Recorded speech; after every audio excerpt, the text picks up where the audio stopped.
Welcome, Mark Burke, king of Frankston North, over 3 decades in real estate in that Bayside and Frankston area. I actually feel probably better now than what I've ever felt. That's all I want, don't waste my time. I didn't have it. And that was a home on Cliff Road with bay views. And she goes, I'm going to kill you, Mark. She goes, I want to buy it. I was top 2% in the world and 1% in Australia. I love it. I love it. I love the people because they're so down to earth. When they say they're done, that's quite often it's a sign that they're maybe not quite done, actually, I think. So I just look at their body language more than what they're saying. Hand on heart, I can honestly say I never have a guilty conscience about any discussion or any decisions I've helped make for the vendor.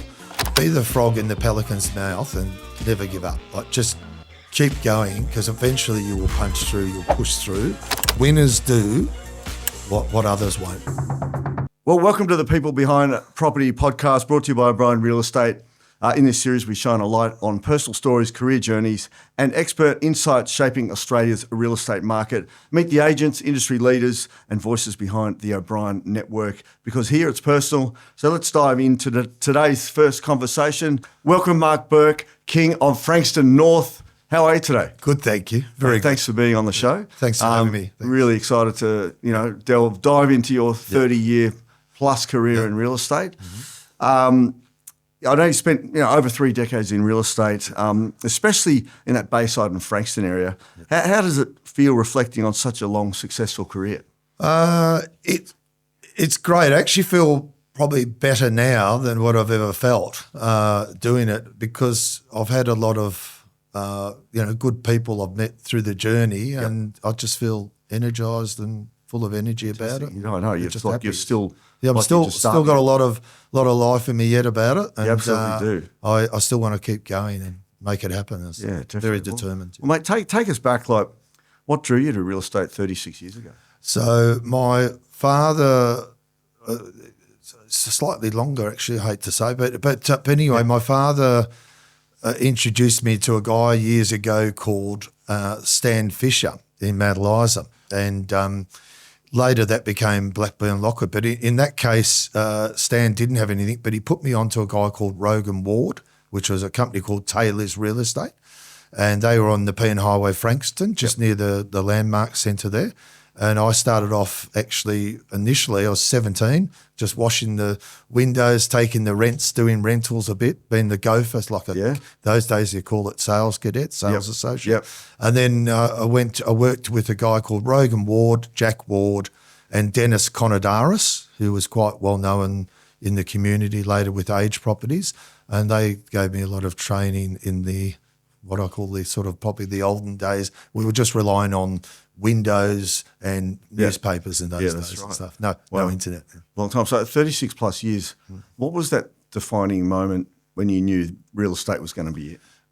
Did you have a defining moment? I think I did. I think when I remember my first sale, one of the defining moments of my first sale was the lady said, I want a character home, and that's all I want, don't waste my time. I didn't have it. I looked up my listing book. In those days, you had a little listing book. Yeah, cool. And I showed her 5 properties, and the last one, you save the best to last. And that was a home on Cliff Road with bay views, and it was no character at all. And she goes, I'm going to kill you, Mark. She goes, I want to buy it. And we sat there and waited for the vendor to come home for 3 hours. Yep. Because the vendor was in the country, and we signed it up that night by old-fashioned paper, of course. But and that was one of the moments, just when that first happened, because that's when I was fully in sales. I just knew this is for me. And my dad always said it'd be something for me, and he was right. He's right. Geez, well, he sure was 36 plus years later. Yeah. You've worked across a number of different brands through your career, achieved some incredible results. What have been some of the key milestones through that career that shaped you? I think with Century 21, I was top 2% in the world and 1% in Australia. Yep. So I did very well there for quite a few years in a row. I had the pleasure of meeting Charles Tarby. He's a great guy. He's a legend of a bloke. He took us out on his yacht. He's got this massive yacht. I think he's got a golf course too. He's got everything. Yeah, and I think that the yacht's not really a yacht. To me, it's like a ship. Yeah, but I right. think John Simons owned it from Aussie Home Loans those days. Yep. And, I went there. I took my daughter along with me because my wife wasn't well at that time. We stayed there as Centurions for the night in not on the yacht, but then in the motel later. But, Yellow jackets? But all yellow jackets, but I didn't wear them too much. And then so I defining moments that I did very well there. I was always top rep also in Victoria for the group. Then I was before that I was with Stockdale Lego, Milton Brown in Frankston, and before that, feeling old now, was Able Real Estate, which a lot of people probably wouldn't know, but Able Real Estate was owned by Joan Able and Peter Able, and we did a lot of unit developments, and we used to get the resales, which was very good because you get all the what we call nowadays the trade-ins. And we used to, that office was selling sometimes, 30 to 35 sales a month, which in those days was considered excellent. And we got heaps of trade-ins around Coringal and Langwarrin, and then we started selling stuff in Bentley, new units, and all around Paran and Toorak and all that stuff as well. So and I had a short stint with years ago Hocking Stewart, but I wasn't in Frankston. No, that was actually Hocking Stewart in Albert Park when Greg Hocking, when the original guys were there, Greg Hocking and Andrew Stewart. Gotcha. Yeah. So you've called Frankston home. For a very long time, built your career around Bayside properties. What do you love most about working in the area? And you do love it. I love it. I love it. I love the people because they're so down to earth. I love being that it's only like where I live is just I can be at the office within about a minute and a half where my home is. We're just off Cliff Road there, so we can walk to the beach in 3 minutes. I like the office location because I think there's enough parking. Sometimes I work from home. I like the shops. I like just all the locals. I do a lot of works with the community, Frankston North and Frankston. And I just find the people are more fair-minded, in my view. And I've got a belief that small fish are sweet. But having said that, I obviously take on bigger stuff as well. This is one for 1.4 million. Yeah. Are you of the belief living and working in your core market there's more opportunity that comes your way? There is, because when they ask you where you're from, I just say Frankston. Obviously, I'm not from technically Frankston North. I think some of them think I am, but I'm not. I just say I'm Frankston. I'm just up the road, which is true. I'm just up the road. And I just join in with all the community events and stuff there. So I'm very embedded in the community with like social work and food banks and sporting clubs and all that sort of stuff. Good on you. Schools and stuff. I think the market's evolved over 3 decades. Frankston, I spent about quite a number of years in Frankston South myself, but there's so many changes going down there at the moment. What are you seeing that's changing? I think we're finding there's a lot more people going to South Frankston that are coming from places like obviously Chelsea, Cheltenham, Brighton, Port Melbourne even, areas, and obviously even the northern suburbs. We didn't see that before as much.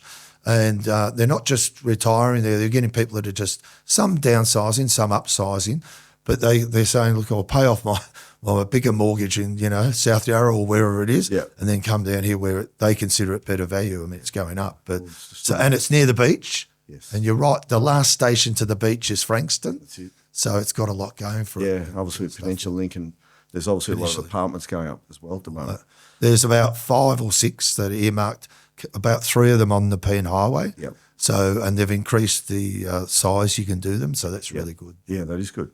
What other buyer trends are you seeing down there? Property features, are there any other kind of things that are consistently delivering around premium prices? Because it's been one of the hottest suburbs in Australia over the last 6 months. There was an article on a Current Affair, if anyone gets a chance to have a look. I think you... Will you get on there a bit yourself, Current Affair? I was on a Current Affair showing, talking about Frankston and all that stuff. I think it's... What I'm noticing is there's investors buying... Obviously, probably about 50% are investors that buy in Frankston North. The rest are first and second home buyers, which you didn't have that before. No, you didn't have the second home buyer. So that's going through a change that you're getting more first and second home buyers in there, which is good. And then the rest of Frankston, you're finding not so many investors. I mean, there's investors, obviously, but there's still a lot of that first, second and third home buyers. And it's a place that people... don't sort of snigger at anymore. And they used to make comments because it's got so much infrastructure. I mean, the amount of restaurants that are going to open, probably over the next 6 or 18 months because of the apartments, and there'll be food places underneath. Yep. And there's a lot of new stuff like Sporting Globe. It's just opened, and you've got all these new trendy pubs and things opening. So if you go down Plain Street and Wells Street, it's all changing. Oh, it is. So it's No, really definitely. good. Gomez is coming, where the Gomez, the drive-through Gomez GYG. is coming. Yeah. Nice. And we've just got Starbucks have just come opposite the Pines. You know all the spots now, don't you? Sorry.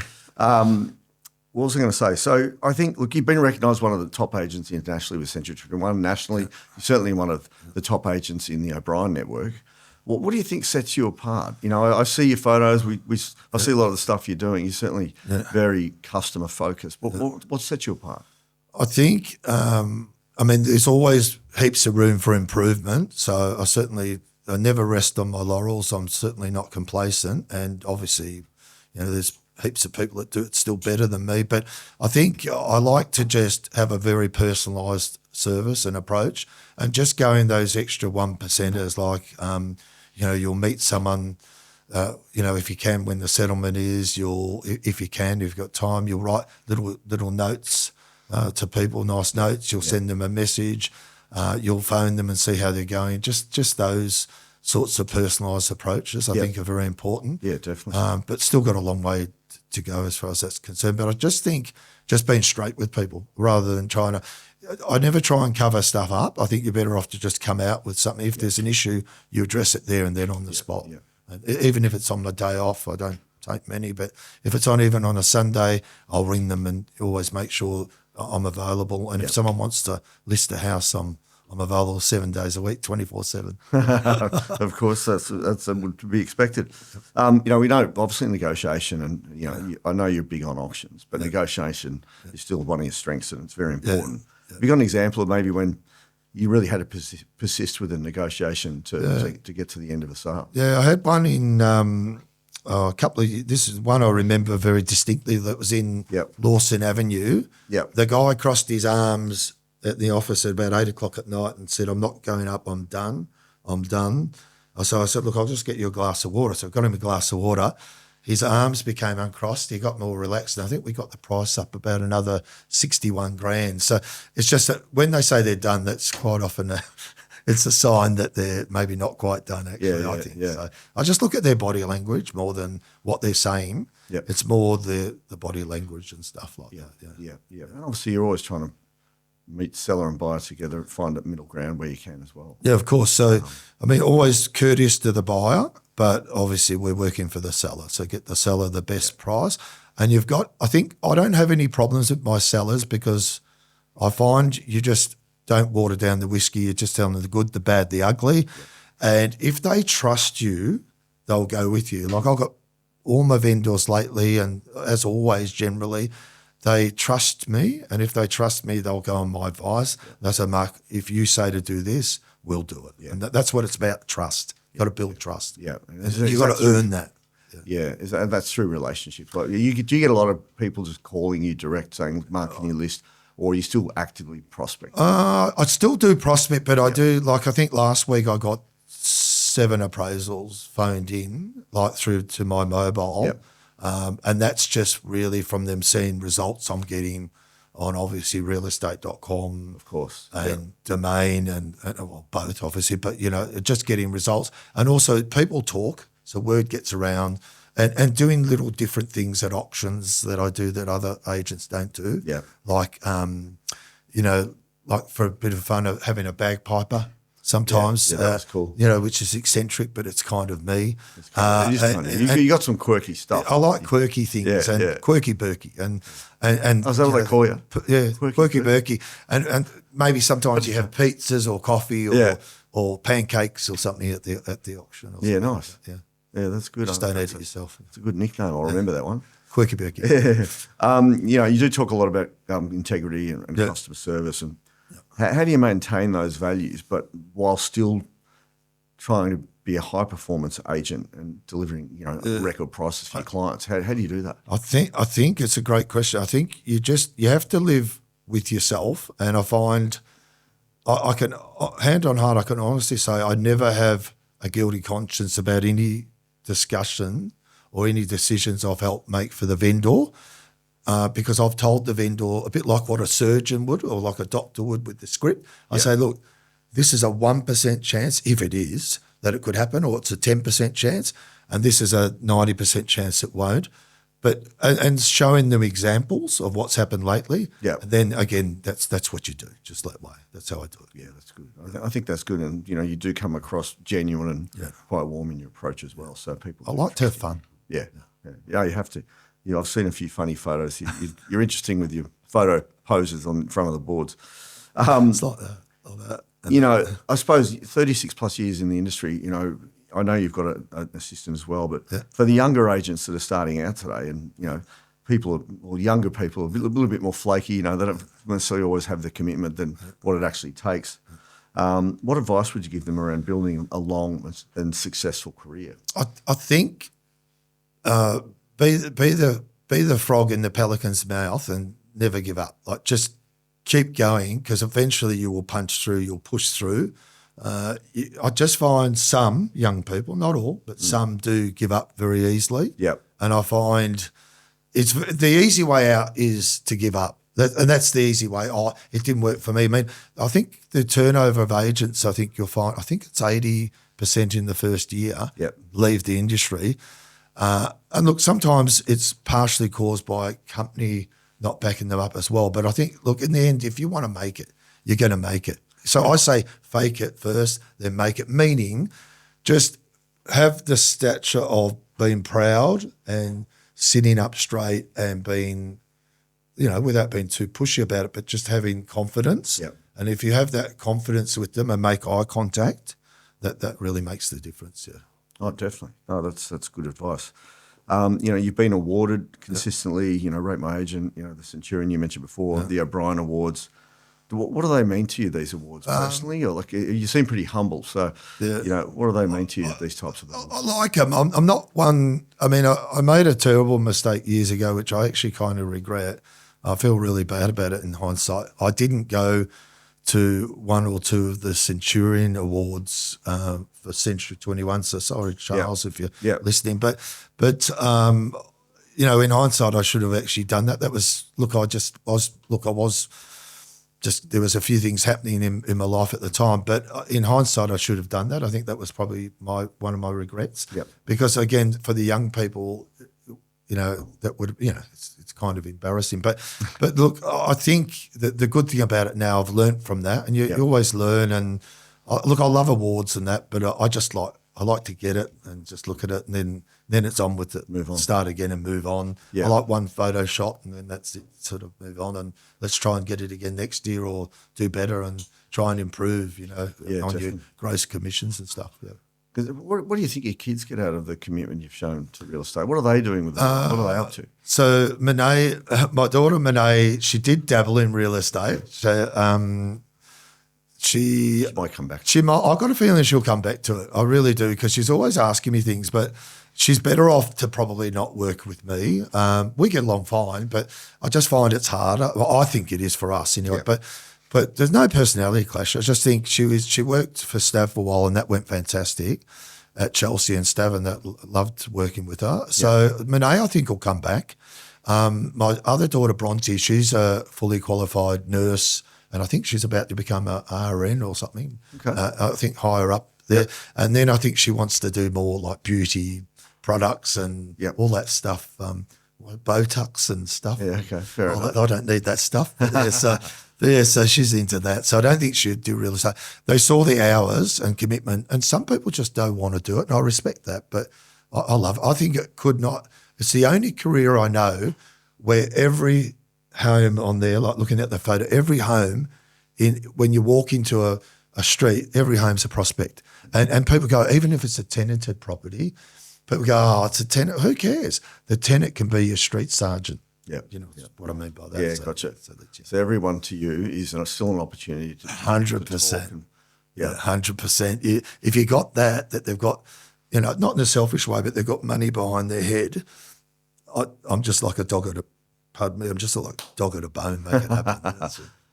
Yeah, I've seen that in you. So let's talk about the current office you work at, which is one of John's top office, which is Frankston. Great office. Obviously, Andrew Milnes spearheaded that, and he's been in the game a long time, probably longer than you, I'd say. Maybe. No, shorter, a bit shorter. Not nearly as. He's a great guy. What's it like? Guy. Obviously, they've done a state-of-the-art renovation down there. What's the culture like? How's the vibe in the office? Fantastic. The vibe's really good. The as you know, the boardroom or that you've been to quite a few times. That's beautiful, and we all make calls in there when we want to. I've got a little private area upstairs also, and then I work from home. But the vibe in that office is fantastic. There's good staff, communication. There's teamwork. The engine room out the back's quite good. We've got that massive area out there as well, and they've got that sort of communal area, and then we've got separate offices, and it's just really good. Like I work really well with Luke, the McGree team. I work well, obviously, with Andrew. Elise, everyone works well. Tia's team, everyone works really well in the office, and there's a synergy and a will to wanting to get better. And Andrew's been a fantastic leader in inspiration, and as a leader, and Andrew won't mind me saying that, Andrew's really improved as a leader, even more so the last 6 or 7 years. And that's not an insult. He's always been a good leader, but he preferred not to be. Now, by having no choice, he had to become that extra great leader. And that's what he's become, and his people skills are superb. You certainly see that in him. So he's very good with his communication. He's great. Yeah, he's a great guy. Yeah. So looking ahead, and I know we have a couple of messages here and there, and if you're thinking about the future for you of Frankston, or what's ahead for Mark next 10 years? I think what I'd like to do, my aim, and it's no secret, I've told Andrew and yourself and Stav and everyone. So my aim would be probably in the next X amount of years. Well, I'm not sure, don't have a date as such, but might be in sort of 3 years or so. I would look at. We're going to go to the Sunshine Coast, and I'll start a new life there. I don't think I'll be satisfied unless I do something to do with real estate. So I think I'll do something, with hopefully O'Brien or something in Sunshine Coast. That would be my aim, what I'd like to do. To me, it's still unfinished business. And just let me just say, have we got time to? Yeah. Just one other thing too. I noticed when I started doing my farm, in Frankston North, which was one of my farms, I had no market share at all, zero. We had zilch. And I remember opposition agents, I was door knocking in the rain, and you go to the door, had a bit more water on your face, and so they feel sorry for you. And then basically, the other agents were going by, some of them, some younger ones, and laughing at me, and it lit that, what do I call it, lit the fuse. And now I've got, about 75% market share. But so... you just got to keep that positive energy going, and anyone can do it if they're really determined. I just find, as James Tostovan said, he goes, I don't care about people knowing certain things because most agents won't do it, except for O'Brien once, but most agents won't do it. Not in a nasty way, but most won't do it. Yeah. I mean, I think it's surprisingly simple. It is actually. So you talked about having no farm. Well, what are the key things you did to go from zero to having farming? So I set aside an area that I thought was a bit more. See, I used to have an office actually in Langwarrin years ago, and I had a farm there of South Gateway, North Gateway, which was probably about 3,000 homes, 2,000. And I just looked at, I thought, what's an area that's not a bit like that in farm-wise? Okay, it's different in socio-economic. And I thought, Frankston North, and that's what I did. And because in Langwarrin I had about 61% market share at one stage. In my own farm I had 75%. So I've just duplicated the same thing. What have you got in Frankston North? About 73.5%. I think that's huge. 73.5. Yeah. So most of the time it runs about there. Yeah. What made you choose Frankston North?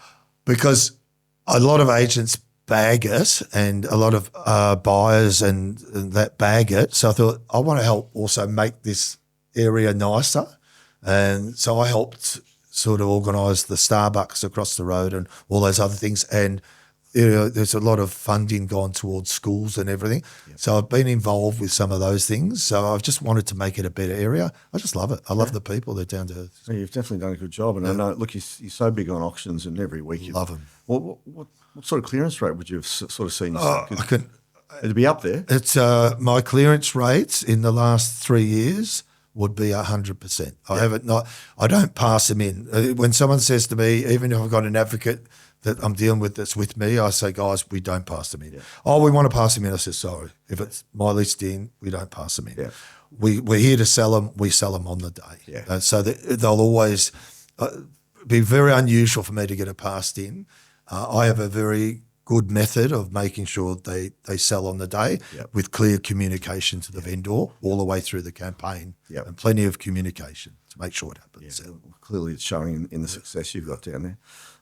Away from real estate, you're a family man, you love nature, animals, bushwalking, travelling. Yep. How do those passions kind of balance out the intensity of what you do? I do. So I usually go to Bali twice a year. We go to Queensland about 3 times a year, usually around Sunshine Coast. I prefer, and sometimes northern New South Wales. We looked at that, but we didn't like it as much as Sunshine Coast. But so we've been checking out those areas for the last 6 years. So I think I like areas like Budrum in the Sunshine Coast and those areas. But so I do that. We sometimes do a bit of hiking up there, bushwalking. We love going to Port Douglas. I know it's a lot further up and all around all those areas as well, and Cairns. But I just love nature. My dad used to have, we had a lot of animals. We had farms and we had, believe it or not, kangaroos that were pets of ours. Yeah, okay. I don't think we we're meant to, but we did. Yeah. And we had all sorts of, bird life and peacocks of all things. And so we've had a really interesting life with my dad when he was alive. It was really good. That's awesome. Ex-military, Yeah. So if you were to give anyone some advice now, a young person getting into real estate, it's changed a lot. It's changing a lot. What advice would you give them? I think obviously you got to if they want to get into it, you mean, or embracing change? Well, if they're just getting into it and wondering whether they should or not. Yeah, I think I would definitely say get into it. I think it's if you've got the dedication, you've got to just really punch it out, not literally, but, punch through it, through all the negatives that first year or so. Yeah. It's hardest that first probably 8 to 12 months. Yeah. And, I mean, you don't have to look at Luke and that too. He punched through that and then look what he's doing. And that's an example. And look, you can do it. You've just got to have the mindset that you want to make it happen. Yep. Winners do what others won't. Yeah. As simple as that. Winners do what others won't. And this is something I always keep in my pocket usually, is dreams become reality if you believe. I've kept that in my pocket for years until probably the last 6 months. Dreams become reality if you believe. It's absolutely fantastic. It's sensational. I think it's a good way to kind of come to a close here. Visualise it. Yeah. Is there any other final thoughts from you? Because I know you were keen to anything else that you may not have covered. Look, I'll say a couple of funny things. So my dad was ex-US Marine, so we had a very strict upbringing. I mean, he later on he had car yards of all things. Don't hold that against me. He was the top salesman for Kevin Dennis, and then opened his own car yards. Yep. Showing my age now, but Dad made us have. You wouldn't think it if you saw my desk sometimes, but Dad made us have everything. Like, your shirts had to be all the one way. Your socks and everything. If you know about military life, so all shoes were always shiny. Do you adopt that? I adopted in the sense of at home, I am extremely tidy. Yep. Believe it or not, Andrew Mill.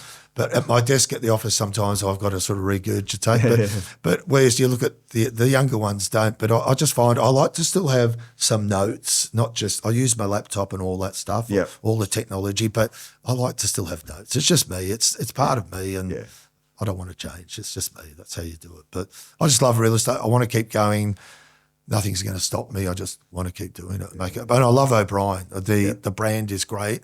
Yeah, tell us about that. What's been good about the brand for you? The training. So the training that you guys get, and Stav and Dean and Hutchie and all yourself, Andrew, the training, the Lux brand that you just brought in over here and probably behind me, you think. Yep. And the Josh Fegan, we've got some the Tom Panas that I obviously listen to a lot too, but and some Adrian Bowe and all that stuff. But just the brand, I think Matt Steinway helped me a lot too, just talking about trainings and stuff. But the brand has been the best brand. I've worked for a lot of brands, not just saying it because you're here. It's by far the best brand, and they'll go from strength to strength, and they're a humble brand. Yeah. No, well, mate, we appreciate that. You're a great advocate for us in the brand. Mark Burke, thank you for joining the People Behind Property podcast, where we uncover the stories of people like yourself with illustrious long careers in real estate. Thank you for being here, and look forward to getting you back another time. See ya. Take care. Bye-bye. Bye.